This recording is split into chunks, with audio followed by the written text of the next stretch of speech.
Que alegria grande mais uma vez estar aqui com você através do encontro com a palavra. Seja bem-vindo, hein? Iniciamos esse estudo de toda a Bíblia com o livro de Gênesis e chegamos ao último livro do Velho Testamento, que é o livro de Malaquias. Nos 2 últimos programas fizemos uma introdução desse livro e de suas fascinantes profecias. Portanto, pela terceira vez, gostaria de convidá-lo a participar dessa viagem pelo livro de Malaquias. Quando começamos o estudo do livro de Malaquias, eu disse que o profeta Malaquias estava enfrentando os mesmos problemas que o profeta Neemias enfrentou. Por isso, para se ter uma ideia mais clara do estado moral e espiritual do povo de Judá na época de Malaquias, devemos ler os livros de Esdras e Neemias também. O problema principal que Malaquias estava enfrentando é o que chamamos hoje de frieza do povo de Deus, ou o coração do povo está indiferente com Deus. Esse é um problema que muitos pastores enfrentam hoje. O povo de Deus esfriou e é indiferente com Deus. O oposto do amor é a indiferença. Quando o povo é indiferente em relação a Deus, dizemos que está frio, de coração frio. Conheço a história de um homem chamado Samuel Rutherford, que numa segunda-feira estava orando em seu escritório, chorando e confessando seus pecados. A porta estava apenas encostada e sua secretária não resistiu à tentação de ouvir. Ela queria descobrir o que andava fazendo para ficar daquele jeito. Parecia que ele estava confessando algo terrível. Ela ficou ali por uns 5 minutos ouvindo-o orar, chorar e confessar o seu pecado, até que descobriu que o seu pecado tinha sido que, naquela manhã, ele sentiu-se indiferente e frio em relação a Deus. Para ele, esse era um grande e terrível pecado. Não existem muitos homens como Samuel Rutherford no mundo de hoje.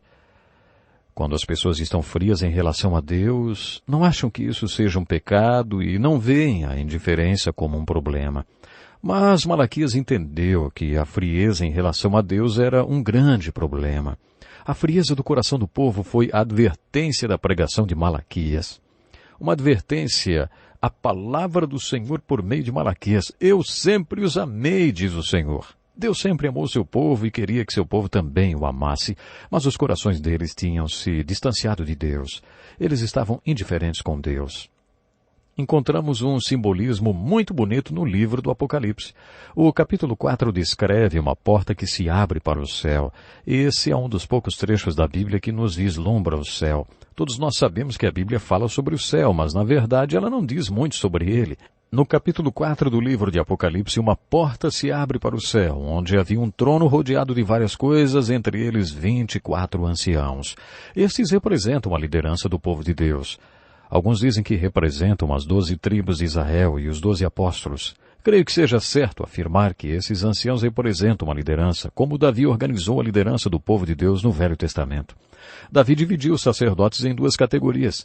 Havia 24 anciãos e em uma classificação, portanto, os 24 anciãos que vemos ao redor do trono no céu possivelmente representam a liderança espiritual. Esses 24 anciãos são descritos assim. Eles estavam vestidos de branco. Tinham coroas de ouro nas cabeças. Também tinham taças de ouro cheias de incenso, que são as orações dos santos. Eles também tinham harpas.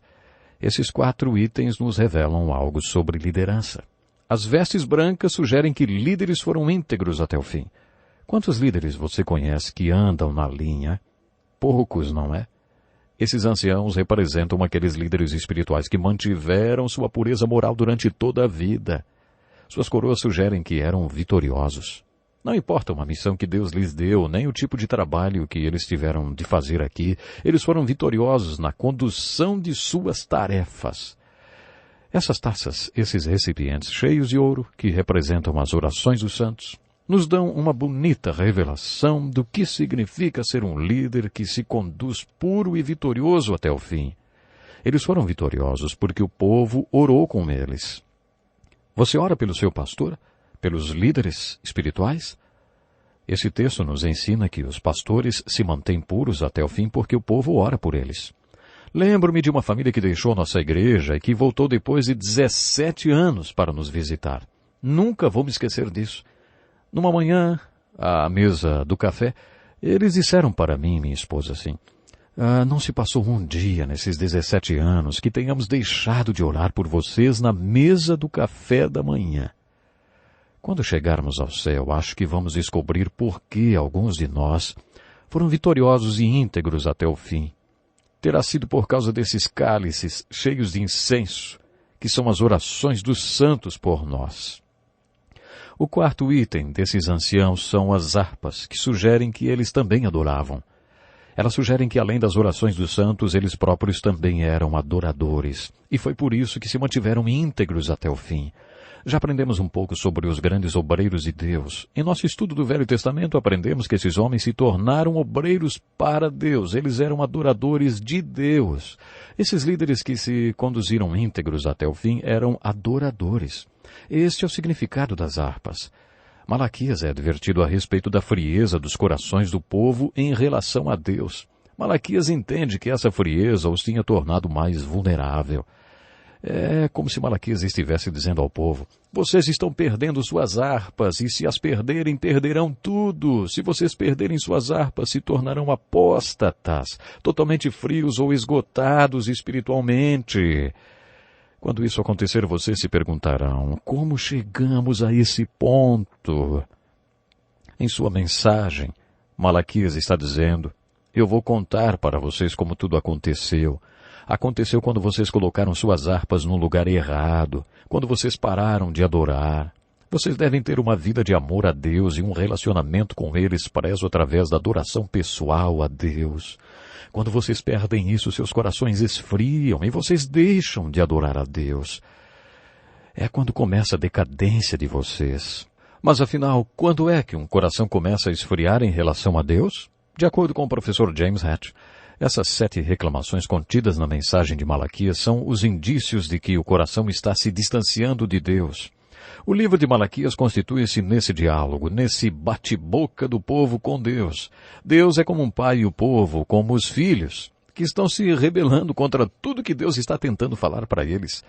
Essa é a forma literária do livro de Malaquias. Se você estudar a forma literária do livro de Malaquias e os 7 exemplos desse bate-boca do povo com Deus, entenderá por que usei o título 7 Passos para o Esgotamento Espiritual. Por que ministros sofrem esse esgotamento espiritual? Como é que isso acontece, hein? Malaquias nos conta. O primeiro passo para o esgotamento, ou o primeiro indício de um coração que está se esfriando com relação a Deus, é duvidar do amor de Deus por nós, que significa também uma mudança no nosso amor por Deus. Quando deixo de amar a Deus, começo a questionar o amor de Deus por mim. Como eu destaquei antes, é muito importante saber que Deus ama você, porque o amor ou saber que somos amados faz nos sentir valiosos. Se alguém me ama, deve ser porque tem algum valor, não é? Mas se ninguém me ama, então não valho nada. Sou um zero à esquerda, não é? Bom, esse é o primeiro passo para afastar-se de Deus, duvidar do amor dele. Duvidar do amor de Deus por mim significa que há algo de errado no meu amor por Deus. Quando você estudar esse bate-boca no livro de Malaquias, preste atenção no segundo passo para um esgotamento encontrado no segundo exemplo de bate-boca entre o povo e Deus. Depois de duvidar do amor de Deus, eles começaram a esfriar em relação a Deus e achar que a obra dele era muito difícil e sem importância e, portanto, foram se tornando inconstantes no compromisso com Deus e na obra para a qual haviam sido chamados. Eles ficaram desmotivados para fazer a obra de Deus. Uma vez vi uma placa com a seguinte pergunta: você está trabalhando demais ou está sem motivação? A motivação é muito importante para a obra de Deus. Qual é a sua atitude em relação à obra de Deus, a obra que Deus deu a você, hein? Qual é a sua motivação? Se você duvida do amor de Deus por você, e se há alguma coisa errada com o seu amor por Ele, isso vai afetar a sua atitude em relação à obra de Deus. Qual deve ser a motivação para a obra de Deus? O apóstolo Paulo responde. Paulo foi uma dessas pessoas mais motivadas que já existiu. Em 2 Coríntios 5 ele descreve: pois o amor de Cristo nos constrange. Ele descreve esse amor incrível. Paulo foi um dos maiores obreiros de Deus na história da igreja. Qual era a motivação de Paulo? O amor por Jesus e o amor de Jesus pelas almas perdidas. Essa era a sua motivação. Enquanto ceava com os apóstolos, Jesus lhes disse: as palavras que eu lhes digo não são apenas minhas. Ao contrário, o Pai que vive em mim está realizando a sua obra. Creiam em mim quando digo que estou no Pai e que o Pai está em mim, ou pelo menos creiam por causa das mesmas obras.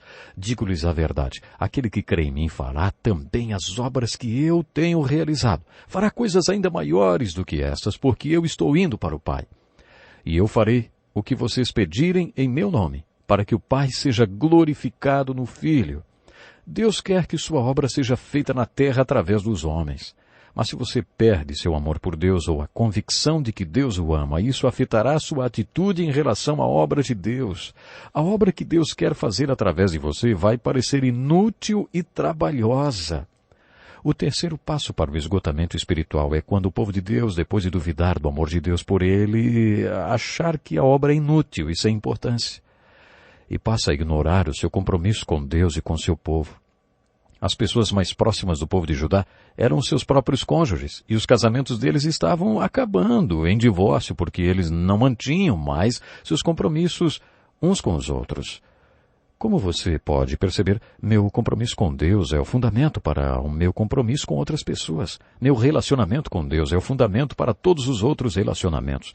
Se o meu relacionamento com Deus vai bem e eu estou cumprindo meu compromisso com Ele, meu trabalho e meus outros relacionamentos vão fluir desse meu relacionamento com Deus. Mas quando acontece alguma coisa no meu relacionamento com Deus, eu começo a falhar nos meus compromissos e relacionamentos com outras pessoas. O meu compromisso com Deus é o fundamento para meu compromisso com outras pessoas. Meu relacionamento com Deus é o fundamento para o meu relacionamento com outras pessoas. Mas quando algo acontece entre mim e Deus, eu começo a negligenciar meu relacionamento com outras pessoas. As pessoas mais importantes para mim são aquelas com quem eu vivo, a minha família.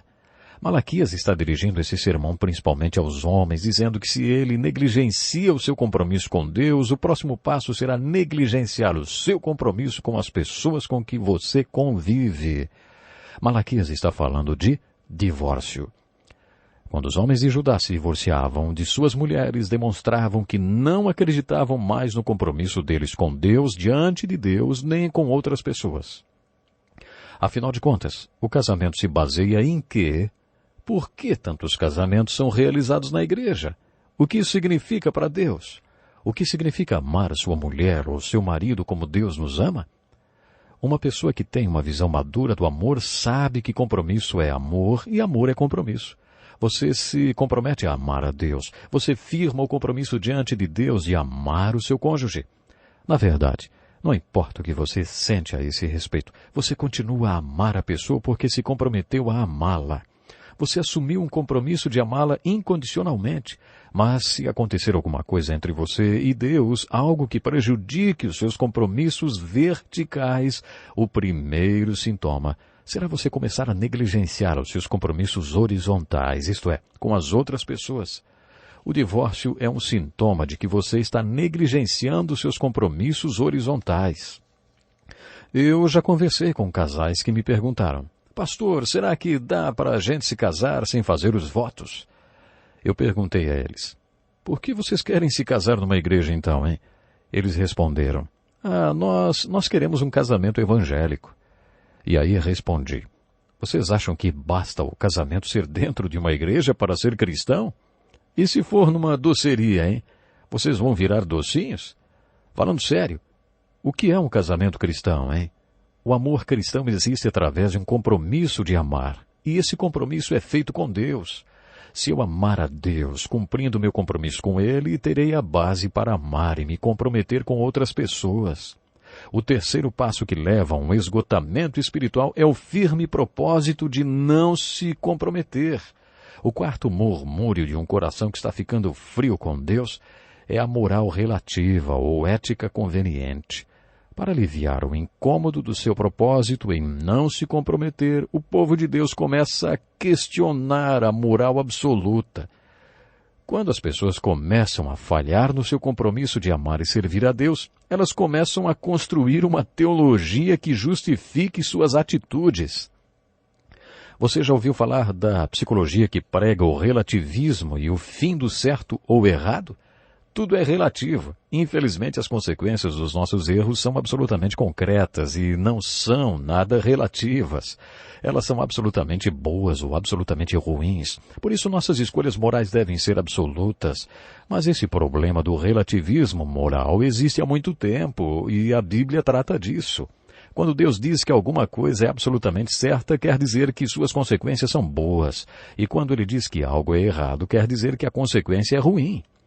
De acordo com Deus, existem escolhas e decisões moralmente certas ou erradas. Quando alguém começa a dormir por aí, se divorcia de sua mulher e passa a ter uma vida imoral, sua visão psicológica, teológica e filosófica de vida vai guiar as suas escolhas e estilo de vida. Essa pessoa vai criar uma teologia toda nova que justifique o modo como está vivendo. Essa pessoa deixa de usar a palavra imoral e passa a racionalizar tudo. Era isso que o povo de Judá estava fazendo na época de Malaquias. E foi por isso que Malaquias pregou que o quarto passo para o esgotamento espiritual é afirmar: não existe moral absoluta. O quinto passo para um esgotamento espiritual, ou um indício de que seu coração está esfriando com Deus, é começar a roubar o dízimo e as ofertas de Deus. Creio que Malaquias não estava falando apenas do dízimo que eles não estavam dando, mas também estava falando de uma apropriação indevida de fundos.